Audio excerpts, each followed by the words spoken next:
Hello, teacher friends. If you want to learn more about Central Idea, you are in the right place.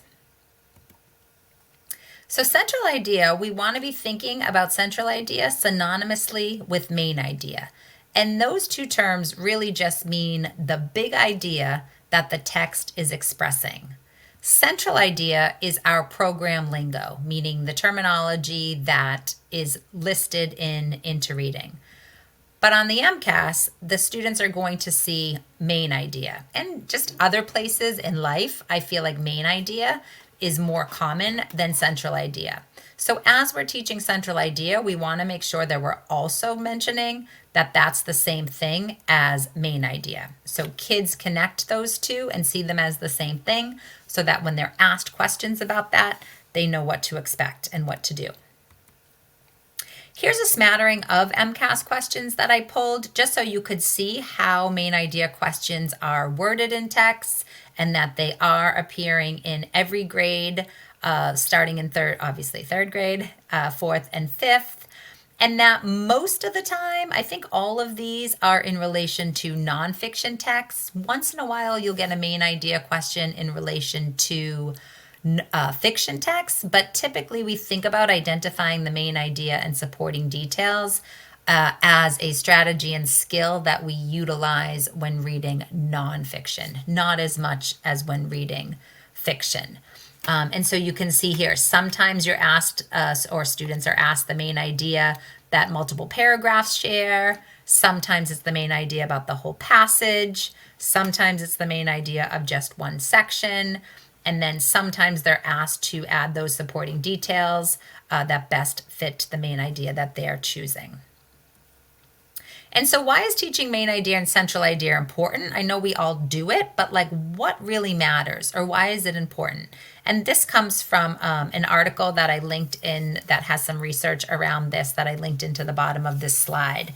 And so when we think about one of the earliest skills that we teach kids to do in really K2 is retelling, right? So finding the main idea is important when we're retelling a story, beginning, middle, and end, or retelling information, because we want to focus on that information that is central to the big idea.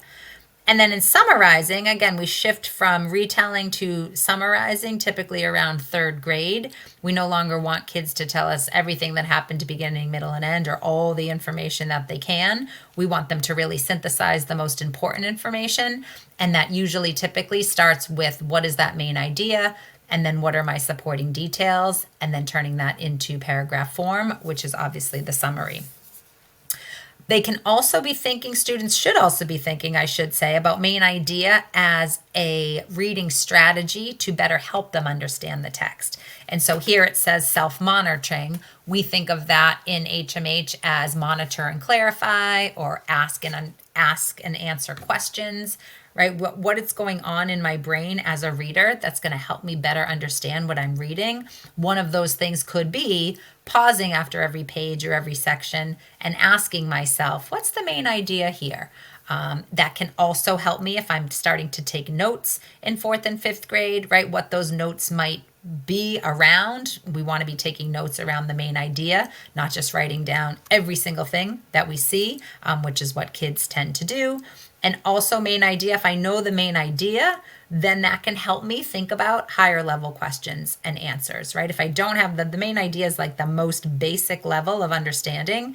So I really can't infer or think deeper about something if I don't even have the most basic level of understanding of a text. And text structure and main idea, I think of them as going hand in hand. Lots of times I can think about the main idea, which then leads me to think and identify text structure, or sometimes it works the other way. Sometimes I'm able to identify the text structure of a text, like, oh, this is problem and solution, which can then help me think about the main idea. So those two things can kind of really work back and forth with each other to help us better understand. So why did I choose Central Idea? Why should we be thinking about our teaching around Central Idea? Well, our kids aren't doing super great with the questions in relation to Central Idea or main idea, right? So here, pretty interesting, in fifth grade, you'll notice it says identify a central idea of a section. But you'll also see here, it says identify the main idea of a section, right? And so typically across the grades, about 50 to 60% of our students are answering these type of questions correctly. So we can definitely do better in helping them better understand the main idea to answer these types of questions in a more successful way. This I pulled from grade 4 when I looked at some district data around the HMH assessments. Again, we don't really know too much about these assessments, but it was interesting to see when I looked at the standard in relation to main idea. Again, it correlated pretty closely to what we're seeing in the MCAS, that this is a strategy, this is a skill that students are struggling with. So it's important that we be mindful of how we're teaching it. And so why do students struggle? I think the first thing to think about is like, what's so hard about main idea, right? Well, students tend, as you know, to really focus on the interesting facts instead of really synthesizing the important details together to generate that main idea, right? And that's what they're used to in K and 2, right? They're reading about topics and they're almost like fact finding, and they're sharing the information that they're learning, which are typically just isolated facts, versus really thinking about the text as a whole and sharing only the important facts. It's also really main idea changes as texts get harder, right? So like in K2, typically you would read a book and the main idea is the topic. So like if I pick up a book about titled Lions, right? That's the main idea is typically like all about lions, right? And the book just has kind of a random grouping of facts around that specific topic. And when we think about what we're expecting from kids at that age, we are just expecting that they're able to read something and identify the main topic. Then more like first, second grade, now we're expecting, and they're reading texts that typically have explicit main idea. And again, it's usually evident by the title of the text. So a little bit more challenging, but pretty similar to the topic, right? We try to push kids to think about if the book is titled Sharks, and we say like, what is this book all about? And they say sharks. We might say, well, what about sharks, right? And sometimes that's easy to do, and sometimes that's not. As texts get even harder, thinking second and third grade, right? Typically, there's no longer just one big main idea, sometimes, but now you've got multiple main ideas. Usually they're pretty explicit, but for each paragraph and section. And usually the author has supported the reader by giving headings and really chunking the text for the reader so that the reader can know like, okay, this whole section of text is going to be mostly about this because of the title or because of the heading that the author has given me. But then as texts get even harder, lots of times those headings go away. So you can no longer rely on the heading, and you can no longer rely on that first sentence to help you generate a main idea. Often it's not even explicitly stated, the main idea. So the author might ask a question, or they might make the main idea more inferential based on the details and the explanation that they're giving the reader. So again, that can get really hard for kids, especially when now you've got multiple main ideas, especially like fourth and fifth grade, depending on what text they're reading. There may not even be just one main idea in a section. There could be multiple main ideas in a section. So that can be really, really tricky. I also think, I know for myself as a teacher, this is one of the hardest things as a teacher to get my kids to really understand main idea, because it was hard for myself to like think about the main idea of a text. And so one thing you could do right now is you could pause this video if you wanted. You could read this text and you could jot down what you think the main idea is. Otherwise, I'm just going to kind of talk about it and talk about some things that could be problematic for kids. And so when I read the first paragraph, again, the purpose of this first paragraph in this text is to kind of just introduce the setting, right? This is, they're talking about Alaska's Denali National Park and Preserve. And if I was to just read this section, again, the topic, I might say, oh, it's all about Alaska's Denali National Park. And like, what about it? I might say, well, it's a beautiful place. It's an incredible place because of its size and what's found there, right? But as you read on, it's really not about that at all. It's mostly about it is about the canines, the Alaskan Huskies that help the park rangers, because it's so difficult to move around in the Denali National Park, so that they utilize these canines to help them transport themselves and heavy equipment and get through the snow, because they're more reliable, right? And so like each of these sections kind of has its own little main idea, but really, again, if I only read this part closely, and then I would come up with the wrong main idea, because again, the purpose of this section, I think the author chose this to again introduce the setting and kind of set the scene to then introduce those canines. And so how can we best support students in determining the main central idea? Because that's obviously what we want to do. Our reading program definitely has some resources for us to think about. This is the anchor chart in K2. This is the anchor chart from 3, 4, and 5 that tacks on a visual of the table. And then there is that graphic organizer. If you're searching for it, it's number 12. That would be a good something helpful for students to maybe do prior to then writing a summary. But one thing we do want to think about, where it says central here, we might write main above here, or put like a sticky note and have main idea, just so again, as we're teaching central idea, we're also getting kids to connect that to the main idea. So one tip that I have based on what I know about teaching main idea, my own experience and my reading and learning, is that when we think about the skills and strategies taught within a module of HMH, I talked about this a little bit at the grade level team meetings. Every skill and strategy pretty much gets equitable airtime, we say, even though certain strategies and skills are way more important for readers to think about, right? One of those being central idea.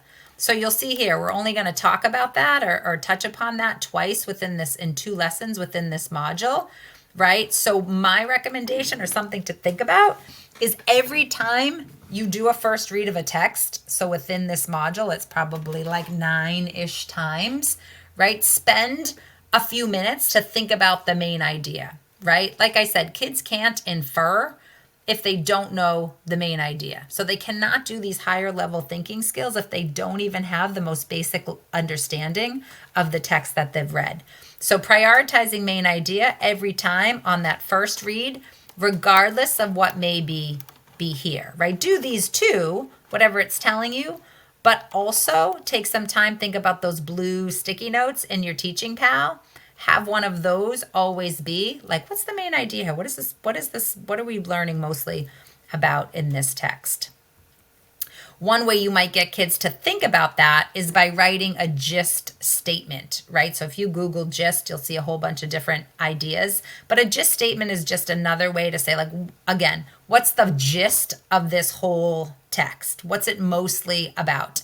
And one way you can guide kids to think about that is with these questions, right? Who or what, did what, when and where, why, what happened, right? That can be a good starting point to help you construct a gist statement. And I'll show you what that looks like. This is a 4th grade text from Module 3 about hurricanes, right? The topic is hurricanes, but not the main idea.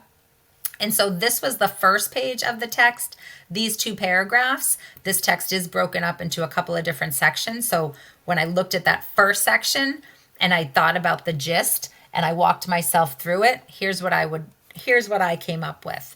Hurricanes are strong storms that form over tropical oceans and can be very dangerous when they hit land. Right? So that's one way, again, just using those question frames to get kids to think about the main idea, right? This is also great to think about writing sentences, like we talked about in the writing PD, sentence construction, right? This would also be a great start to then think about summarizing. Here's another section. Again, it was broken down into sections with this heading, Hunting Hurricane. So that's a good clue that I can start thinking about, okay, the main idea might have shifted here. Now, what's this whole section going to be about? And again, if I think about those question prompts, here's what I came up with for this one. Meteorologists study hurricanes in labs and in the sky to make predictions in order to help people prepare. Again, a little bit wordy, but I could show them, like, first, this is my first step, and then I could show them how I could revise that to just make it sound a little bit better. Tip 3, like I said, text structure and main idea go hand in hand. So one thing you might try if kids are struggling with main idea is to first identify the text structure to then help them determine the importance. So again, these are a couple of texts that you've already read in HMH. And so when we think about Inventor's Secret, that really was that whole structure, compare and contrast, right? Talking about these two inventors and thinking about their similarities, their differences, right? You could also think about it as problem solution, right? Some of their inventions, they were trying to solve problems based on what was happening in the world. The U.S. Constitution, right?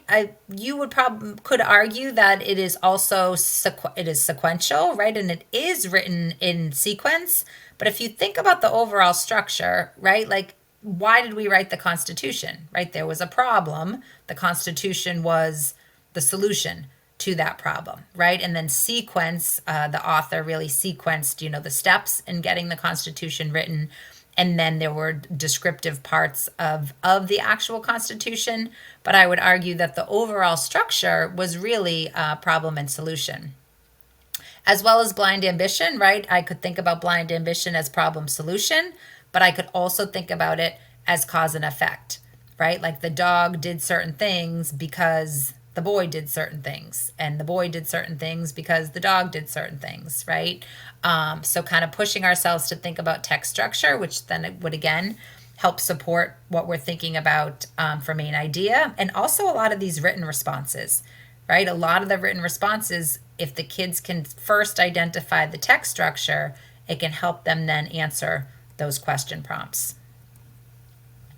And so I mentioned this earlier, but tip 4, again, not only thinking about main idea as a product, right? Like, what is the main idea? Kids are answering that question, but also as a comprehension strategy, like a metacognitive strategy. Like, this should be going on in your brain as you are reading, right? So when I introduce and talk about asking and answer questions, one of the questions I might ask myself when I get to the end of a section is like, what's the main idea of this part? Or what's the main idea of this section, right? Same thing with monitor and clarify, right? One question I might ask myself is like, do I know the main idea here? And if not, here are some of the things I might do. If yes, here are some of the things I might do, right? So not only main idea as a product, but also as a cognitive strategy that we want kids doing as they're reading.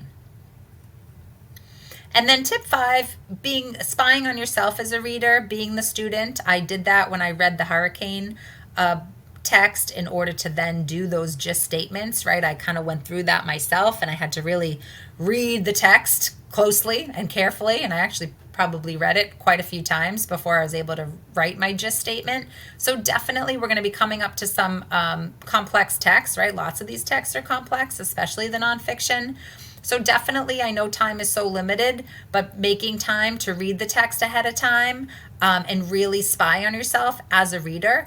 Give the gist statement a go, right? Try to do the gist statement, right? If that's something that you think is going to be helpful for your students, I highly suggest it.